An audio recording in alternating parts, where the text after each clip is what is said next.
Olá, sejam todos muito bem-vindos a mais uma aula de ciências. Eu sou a professora Andressa Primavera. Nesse momento vamos ver o objeto de conhecimento da nossa aula. Na nossa aula de número 18, objeto de conhecimento, diversidade do reino animal. E no detalhamento, reino animal, classificação taxonômica, características gerais e reprodução. Então vamos à nossa aula.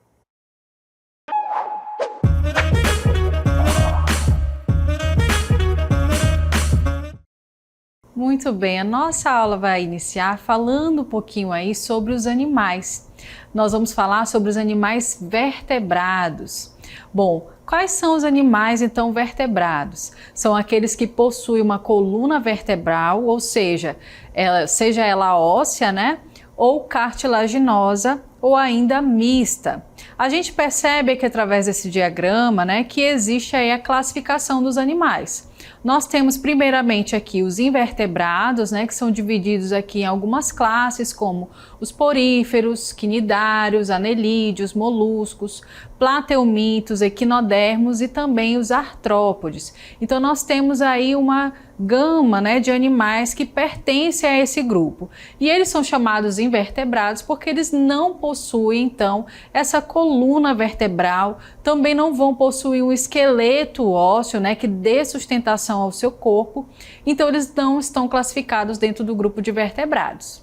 Já do grupo dos vertebrados, né, a gente pode ver aqui, olha, que nós temos, né, mamíferos, peixes, aves, répteis e anfíbios, tá? Então a gente percebe aí que tem aqueles animais que estão no ambiente aquático, né, como por exemplo os peixes, aqueles que estão nessa transição entre o ambiente aquático e o terrestre, que é o caso aí dos anfíbios. Nós temos ainda os répteis, né, que também podem estar ou no ambiente aquático ou no ambiente terrestre, podem também aí caminhar entre esses dois ambientes, né? E temos aqueles que realmente não vão estar no ambiente aquático, mas sim estabelecidos no ambiente terrestre, como é o caso aí das aves e também dos mamíferos, né? Então as aves, elas têm aí inclusive o voo, né? Podem estar aí em ambientes de altitude. Mamíferos, a gente vai ver que existem aí várias espécies, né? Que elas vão estar espalhadas nesse ambiente terrestre, adaptadas aí às mais diferentes formas de vida. Então, para a gente começar a nossa aula sobre vertebrados, nós vamos aí falar do primeiro grupo, que é o grupo dos peixes, tá certo? Bom, a gente vai ver aí que os peixes, eles são vertebrados aquáticos, que respiram por brânquias e possuem nadadeiras. Eles são também pecilotérmicos, isso significa que a temperatura do seu corpo varia de acordo com o ambiente. Então, só para você aí observar nessa imagem, né, a gente está vendo aí os peixes, tá vendo aí a anatomia de um peixe e a gente percebe aí a presença de vários órgãos, né? Bom, eles vão perceber aí também as vibrações, né, que são transmitidas pela água por meio da linha lateral. Se você observar, tá? A gente está vendo aqui dentro da anatomia desse peixe que ele possui aí alguns órgãos, certo? A gente vai ver aqui as brânquias, né? Vai ver que ele tem coração, fígado, alguns órgãos internos, certo? E ele tem aqui, por exemplo, também as nadadeiras, tá? E ainda um órgão importante, que é a bexiga natatória, a gente vai explorar ela um pouquinho melhor. E algo interessante, né, que é essa linha lateral que passa aqui por todo o corpo desse animal. Talvez você já tenha aí entrado, né, num rio, no igarapé e tentou pegar com as suas próprias mãos esse animal. Se você observar, é bem difícil, né, ele se esquiva com muita facilidade, porque a menor presença, né, a menor vibração das pessoas ou de qualquer outro animal próximo a ele vai fazer com que ele perceba através dessa linha lateral, né, que é bastante sensível, faz parte aí do sistema nervoso desse animal. E aí, quando você se movimenta na água para tentar pegar esse animal, ele já percebe muito rapidamente, né? Então, uma característica bem interessante aí dos peixes, essa linha lateral, além também também dos demais órgãos, né, que a gente observa nesses animais, certo? Então, a gente está vendo aí quais são as características principais desse grupo.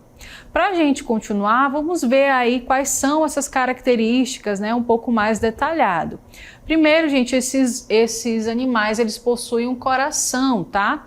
E aí esse coração, ele vai ser diferente do coração humano, por exemplo. Ele vai ter apenas 2 cavidades. Então, enquanto o ser humano tem aí 4 cavidades no seu coração, né? No caso aí dos peixes, apresentam 2 cavidades, sendo um átrio e um ventrículo, ok? Ele apresenta aí esse órgão que é a bexiga natatória, que é um órgão em formato de bolsa e vai ser preenchido por gás que permite a subida e a descida na água, tá? Então esse órgão ele é bem importante para essa movimentação desse animal. Ele possui um sistema nervoso, um encéfalo, né, como órgão central, e a linha lateral, como a gente viu, que é sensível a vibrações. Então, ele tem todo um aparato ali de um sistema nervoso, né, já definido. Ele tem ainda a excreção. A excreção dele é amônia, tá, gente? Isso quer dizer que ele processa, né? O metabolismo dele processa os nutrientes no organismo e a forma dele excretar os resíduos tóxicos do organismo dele é através da amônia. Bom, a gente viu aí essas características principais, né, desse grupo. Agora a gente vai ver uma imagem que ilustra muito bem pra gente, né, como que é por dentro desse animal. Então observe aí que nós temos, né, um exemplar, o peixe aqui, uma carpa comum, tá? Que ela tá ali se alimentando, né? E a gente vai aproximar aí para ver a anatomia interna desse animal. Bom, a gente percebe que por fora ele tem ali as barbatanas, né? A gente vê que elas são utilizadas aí para a movimentação dele, são importantes para o nado, né? Ele vai possuir ali uma pele mucoide e escamosa, essas escamas, né, dão aí a proteção para esse peixe, tá? E essa pele, né, com muco, serve para proteger também contra micro-organismos e facilitar a locomoção dele dentro da água, tá? Bom, a gente percebe aí que ele é completamente cheio de ossos, né? Que a gente costuma chamar de espinhas, quando a gente se refere àqueles animais, aqueles peixes que a gente consome, né? E aí a gente percebe que ele tem uma coluna vertebral e tem ossos. A gente percebe aí que dentro dele existem alguns órgãos bem importantes e até são comuns a nós, né, seres humanos, como por exemplo coração, fígado, estômago, intestinos, tá? A gente percebe as brânquias, ele tem um cérebro e ele vai ter a bexiga natatória, para que você visualize, olha, ele enche essa bexiga natatória de gás, tá? De gás oxigênio e depois ele solta, né, esse gás quando ele quiser descer dentro da água. Então isso é importante aí para movimentação desse animal, certo? Bom, a gente vai ver ainda que eles podem ser aí classificados, tá? De acordo com algumas características deles, né? Então esse grupo ele vai apresentar ali uma classificação de acordo com a presença ou a ausência de maxilas. Existem animais, né, com alguns peixes que não vão possuir as maxilas e por isso eles são chamados de agnatos, tá? O exemplo aí desse animal que você tá vendo, né, ele não possui um maxilar, a boca dele é muito minúscula, né? Então ele não consegue abrir a boca como outros peixes conseguem.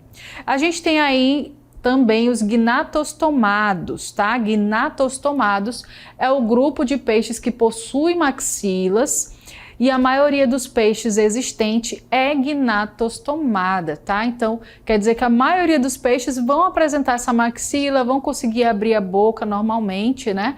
A gente está vendo o exemplo do tucunaré, né? A gente consegue perceber aí a boca dele, no caso, né, na região frontal, tá?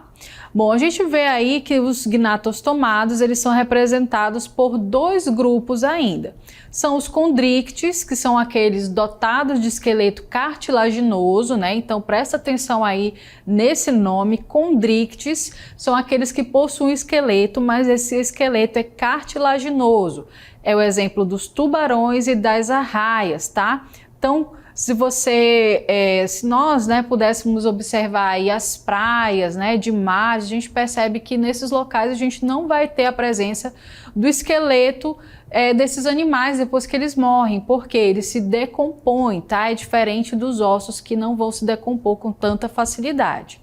E os osteíctes, que são dotados de esqueleto ósseo, como exemplo aí o tucunaré, o pirarucu, né? São peixes aí da região amazônica, e eles são exemplos de osteíctes, que são aqueles dotados de esqueleto ósseo, tá? Só para a gente entender melhor a diferença, vamos observar aí uma tabela que mostra pra gente qual é a diferença entre cada um deles, né, nesses grupos. No caso aí do esqueleto, só vai ter aí o esqueleto ósseo no caso dos osteíctes, condríctes é cartilagem. Nas brânquias vai apresentar opérculo nos osteíctes, que é aquela abertura lateral que cobre, né, ali as brânquias desse animal. Inclusive, né, quando a gente vai à feira comprar um peixe, por exemplo, a gente costuma abrir aquela região para ver se o peixe está saudável, se está novinho, né? Então, essa parte é chamada de opérculo, tá? Não vai ter nos condríctes. A boca na região ventral, aqui nos condríctes, e frontal nos osteíctes. A fecundação dos condríctes é interna e a dos osteíctes externa. O desenvolvimento dos condríctes é direto, enquanto dos osteíctes passa pela fase de alevino, né? A gente vê aqui a diferença também entre as escamas, da cloaca, que é a região de saída ali, né, dos resíduos orgânicos, a bexiga natatória, que só vai estar presente nos osteíctes, e a excreção deles, né, também vai ser diferente. Nos osteíctes é a amônia e nos condríctes é a ureia, certo? Então, a gente observou aí essas características que são diferentes entre esses dois grupos, certo? Bom, só para a gente entender, né, continuar aprendendo um pouco mais sobre eles, a gente vai ver aí que existe um outro grupo que é o chamado Sarcopterige. Esse grupo aí é um grupo de peixes com nadadeiras carnosas, com suporte ósseo, tá?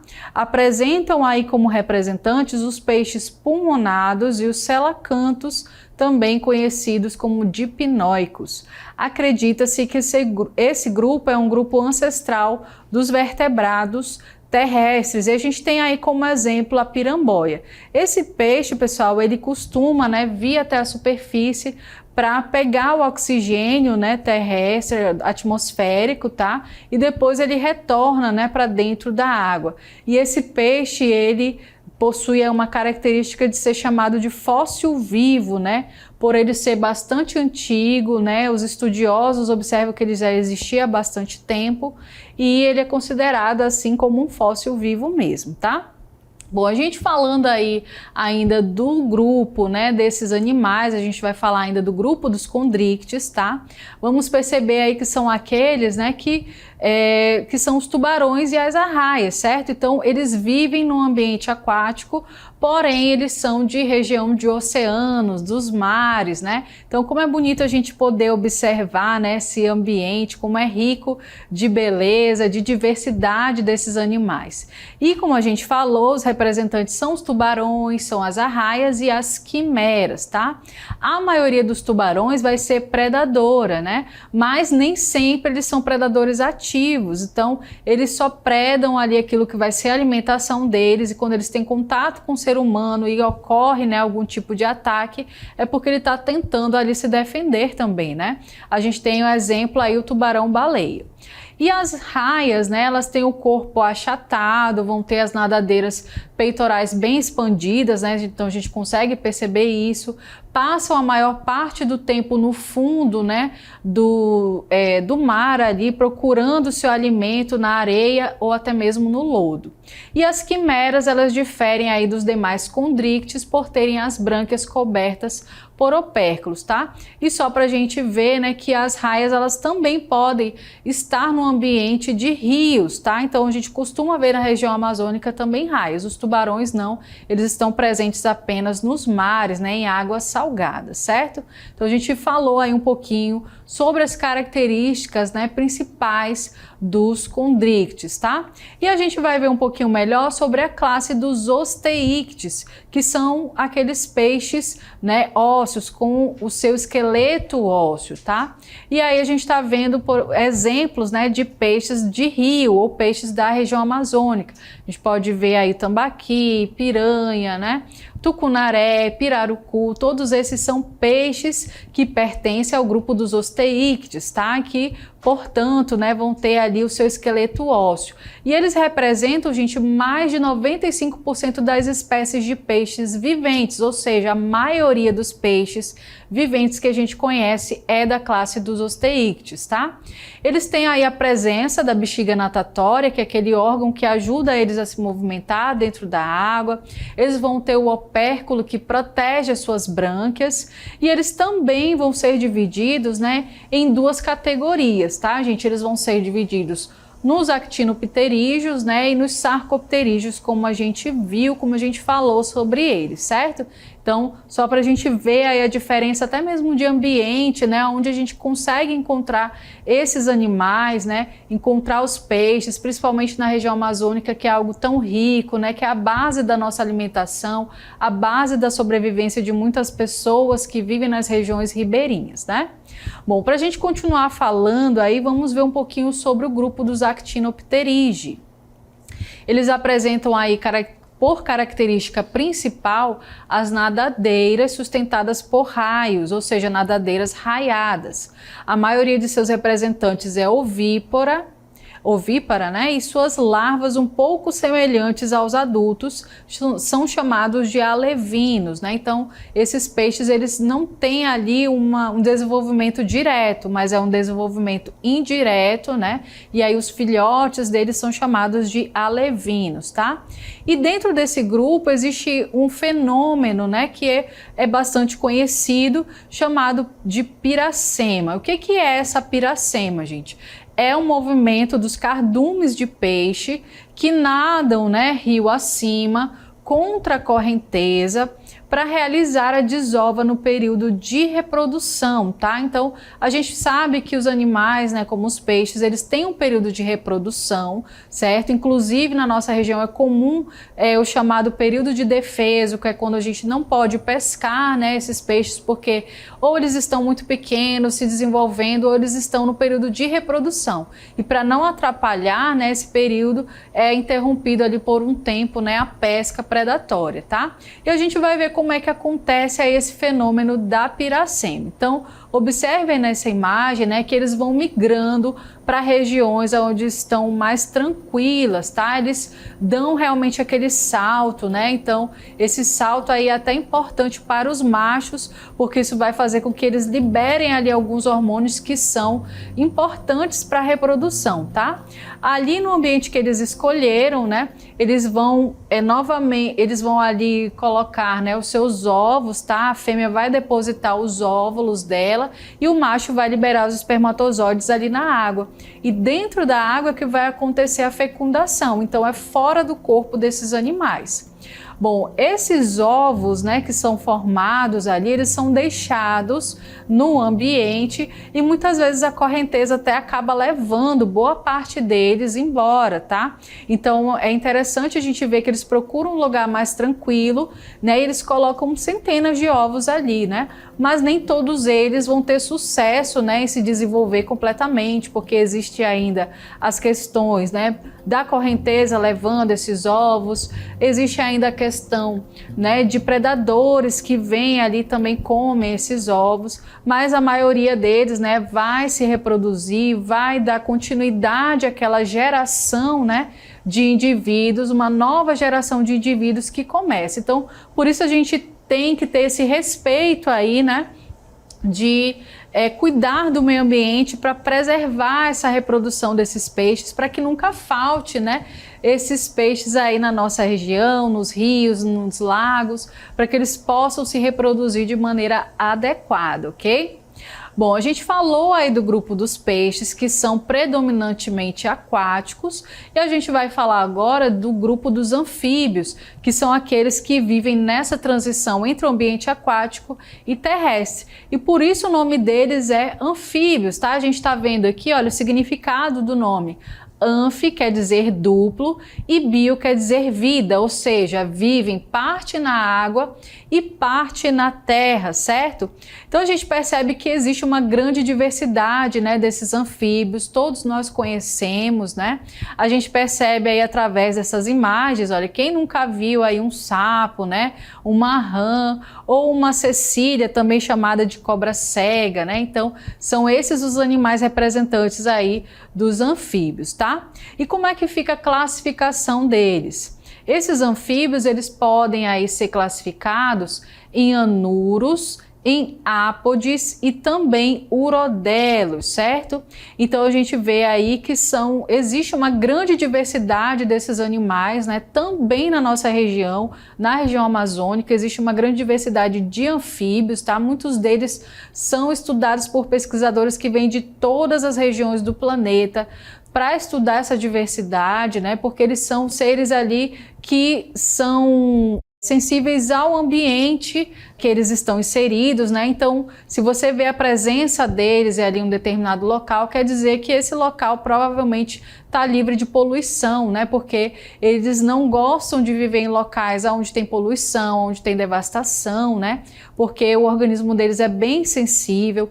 Eles são indicadores, né, de que aquele ambiente está saudável, tá certo? Então, é importante a gente saber dessas informações para cada vez mais preservar esses ambientes, né? E como foi falado, existem pesquisadores que vêm de todo o mundo só para estudar essas espécies que só existem aqui na região amazônica, né? Então, mais um motivo para a gente preservar, para manter essas espécies aqui na nossa região. E para a gente continuar falando sobre eles, né, vamos ver aí as categorias que a gente observa e que eles são classificados.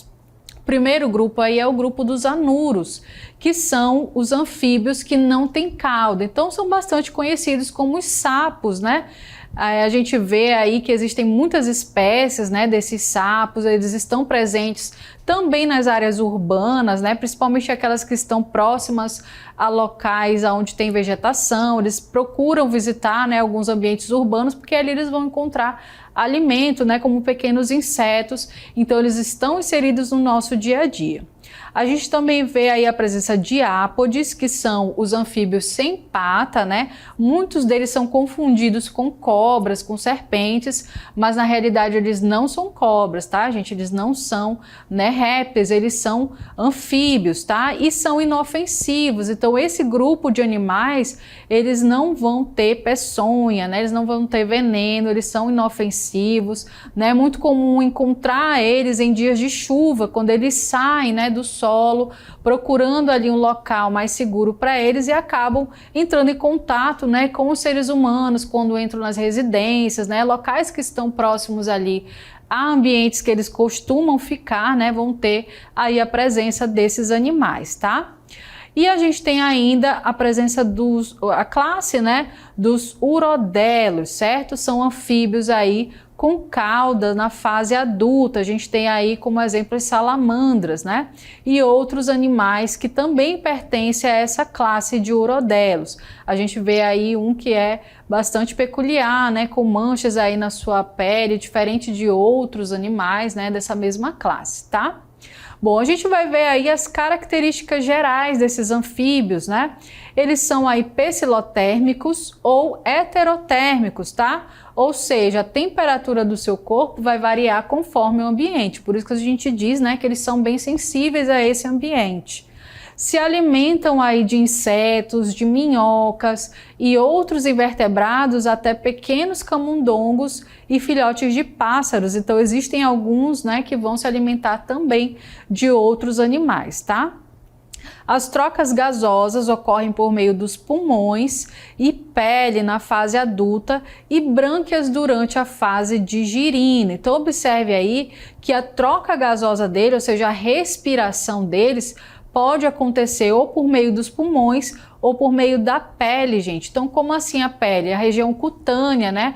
A região da pele deles é muito fina e consegue fazer a troca gasosa a partir dessa pele. Então, ele absorve o oxigênio do ar atmosférico e libera gás carbônico. Por isso que não é indicado, né, você jogar sal sobre um animal como esse. Muitas pessoas têm esse costume, né, para tentar afastar eles da sua casa, da sua residência, jogam sal em cima do animal. Isso maltrata demais ele entra em sofrimento, né? Então não é indicado você fazer isso, se quer, né, afastar ele um pouquinho ali da sua convivência, porque isso vai fazer com que esse animal, né, muitas vezes até morra, porque ele não vai conseguir fazer a troca gasosa através da sua pele, tá?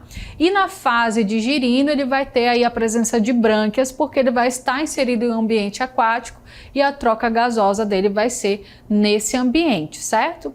Bom, a gente vai ver através de um quadro aí quais são também outras características desses anfíbios. A gente vê a presença aí de coração, né? Diferentemente dos peixes, eles vão ter aí um coração com 3 cavidades, tá? E aí sendo 2 átrios e um ventrículo. A gente vê a presença de um tubo digestório e esse tubo digestório é completo, tá? A porção final é a cloaca, ou seja, ele vai ter a boca, vai ter o intestino e vai ter a porção final que é chamada de cloaca. Ele vai ter ainda o sistema nervoso, tá? Com o encéfalo como órgão central. E a excreção dele vai acontecer de 2 formas. Quando ele é girino ainda, né, na fase ali larval, ele vai liberar amônia, mas quando ele é adulto, ele vai fazer aí a sua excreção na forma de ureia. Então a gente observou aí algumas características, né, gerais desse grupo de animais que é os anfíbios, certo? E a gente vai ver um pouquinho ainda sobre esses anfíbios, né, a forma de reprodução deles, como que eles se reproduzem, né, como que é o ciclo de vida desses animais. Então observe aí através dessa animação, a gente percebe aí que uma rã ou um sapo adulto, né, ele faz a reprodução dele, então tem o macho, tem a fêmea, né, eles vão fazer aí o chamado amplexo, tá? É como se eles se abraçassem, né, para liberar essas células reprodutivas ali no ambiente. Então o sapo, né, macho, ele vai liberar os espermatozoides, enquanto a fêmea libera ali os seus óvulos, e aí eles vão se unir e formar esses ovos, né? Esses ovos vão dar origem aí às larvas, que por sua vez vão eclodir e dar origem aos girinos, com as brânquias externas, tá? Esses girinos, né, eles vão ali crescer, aumentar de tamanho e vão chegar a uma nova fase, tá certo? Conforme eles vão crescendo, gente, essa cauda vai sumindo, tá? A cauda ali do girino, né, ela vai se decompondo, digamos assim, aquelas células, né, elas vão morrendo e deixando aí que essa cauda, ela venha a ser recolhida. E aí, ao longo desse processo, né, de metamorfose, ele vai também aí desenvolvendo as suas patas, né, dianteira e traseira, tá? E aí ele vai ter, né, esses membros aí anteriores, posteriores, até chegar na fase que ele consegue ocupar o espaço terrestre, né, que ele consegue transitar entre esses 2 ambientes e se tornar, né, um indivíduo adulto, dando assim, né, um segmento ao seu ciclo de vida, certo? Então a gente viu aí a diversidade, né, que nós temos dentro do grupo dos vertebrados, né, com o grupo aí dos peixes e dos anfíbios. Vimos aí várias características que eles possuem, né, e a importância deles também para o meio ambiente, né, e a importância da gente preservar o ambiente onde eles estão inseridos, certo? Bom, espero que você tenha gostado, que você tenha curtido a nossa aula e a gente fica por aqui.